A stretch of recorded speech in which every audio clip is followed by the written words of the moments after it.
लाहौर, दिसंबर की एक धुंध भरी सुबह। ट्रैफिक की आवाज, गाड़ियों के हॉर्न और होटलों से उठती चाय की खुशबू। 27 साला मानूर, एक मार्केटिंग कंपनी में काम करने वाली पेशावर लड़की, अपनी जिंदगी से कुछ दिनों का सुकून चाहती थी। पिछले 6 महीने इसके लिए आसाबी तनाव से भरपूर रहे थे।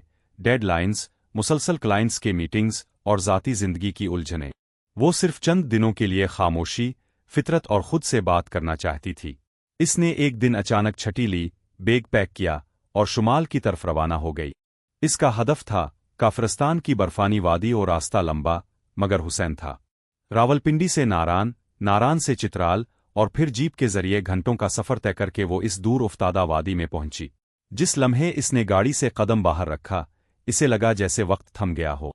चारों तरफ बर्फ की सफेद चादर, लंबे सनोबर के दरख्त और पहाड़ों से छनती धूप का एक हल्का सा लम्स। ठंडी हुआ इसके चेहरे से टकराई तो वो बेइख्तियार मुस्कुरा उठी। इसका क़याम एक पुराने लकड़ी के केबन में था, जो एक नदी के किनारे वाक़ था। केबन के सामने लकड़ी की 2 कुर्सियां और एक छोटा सा मेज रखा था, जिस पर बर्फ की हल्की तह जमी हुई थी। केबन के अंदर लकड़ी का फर्श, दीवारों पर पुराने कालीन और कोने में जलती लकड़ी की आग। एक मुकम्मल ख्वाबनाक मंजर। ओमानूर ने रात का खाना खुद बनाया। एक प्याली इंस्टेंट नूडल्स, साथ चाय और आग के पास बैठकर खामोशी से नीचे बहती नदी को देखा। ना मोबाइल सिग्नल, ना इंटरनेट, ना मीटिंग अलर्ट्स। सिर्फ वो, बर्फ और सुकून। रात के वक्त बर्फ गिरने लगी। केबन की छत पर टुक टुक की आवाज, दूर कहीं जंगली जानवरों की खफीफ आवाजें और सर्दी की खुंक खामोशी। वो चादर में लिपट कर सोने लगी तो दिल में एक अजब सी खुशी थी, जैसे वो खुद से दोबारा मिलने लगी हो।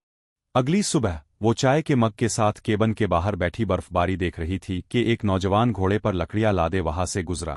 कपड़ों से झाड़ते हुए इसने सलाम किया।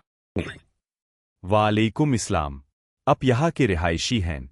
जी, हमारा गांव पीछे की पहाड़ी के इस तरफ है। ये लकड़ियां बेचने लाया हूं करीबी होटल वालों को। आपका नाम?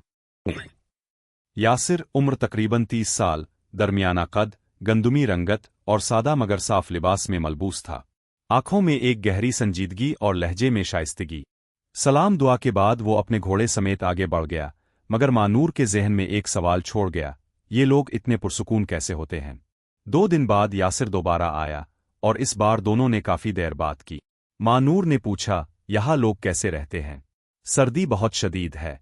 यासिर मुस्कुराया, हम तो यहीं पैदा हुए हैं, सख्ती में जीना सीख लिया है। सर्दी हमारी दोस्त है। इस दिन के बाद मानूर और यासिर की मुलाकातें बढ़ने लगे। एक दिन यासिर ने कहा, चलिए आपको एक जगह दिखाता हूं, बहुत खास है।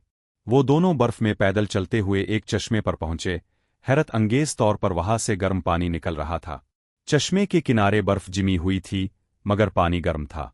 मानूर ने हाथ डाला तो हैरत से देखती रह गई। यासिर ने कहा, हम यहाँ नहाते हैं सर्दियों में। मानूर ने कहकहा लगाया, मैं तो सोच भी नहीं सकती। में मानूर को यासिर की बातों, मिजाज और फितरत से मोहब्बत होने लगी। वो बोलता कम था, सुनता ज्यादा और कभी अपनी जात को अहमियत नहीं देता। इसके बरक्स शहर में वो हमेशा लोगों की अना, ताकत और दिखावे से उलझती रही थी। यासिर ने एक दिन कहा, शहर वालों के लिए वक्त पैसा होता है, हमारे लिए वक्त याद बन जाता है। मानूर देर तक इस जुमले को सोचती रही। वो जानती थी ये सफर वक्ती है, मगर कुछ जज्बे हमेशा के लिए दिल में बैठ जाते हैं। ऐना शमतूफन आया। बर्फ के गाले बढ़े और हवाएं शदीद हो गईं। केबन का दरवाजा बर्फ में दब गया। आग बुझने लगी और बाहर निकलना नामुमकिन हो गया। वरिशनु अन। फोन काम नहीं कर रहा था और केबन में खाने पीने का भी जखीरा कम था। ऐसा वक्त ऐसिर आ व दरवाज़ो लर अंदर दाखिल वा रर बरफ जुमिवत लिमरसात मारिशनुवरत। यासिर इसे चादर में लपेटकर अपने घर ले गया, जो वादी की तरफ नीचे था। घर में इसकी माँ, बुजुर्ग औरत, चूल्हे पर चाय बना रही थी। एक छोटा सा कमरा, दीवारों पर कपड़े और दरमियान में आग। इस सादगी में जो सुकून था, मानूर ने जिंदगी में कभी महसूस नहीं किया था। यासिर की माँ ने कहा, बेटी, शहर की लड़कियां हमसे अलग होती हैं, मगर दिल सबके एक जैसे होते हैं। तूफान के 2 दिन बाद रास्ते खिल गए। वापसी का वक्त आ गया। मानूर ने यासिर से कहा, मैं शहर वापस जा रही हूं। यासिर खामोश रहा, फिर बोला, पत्थर बर्फ में दब भी जाए, वो पत्थर ही रहता है। मदून वंज अलमर्स मानूर बाउल्स। इसने वो लम्हा दिल में कैद कर लिया।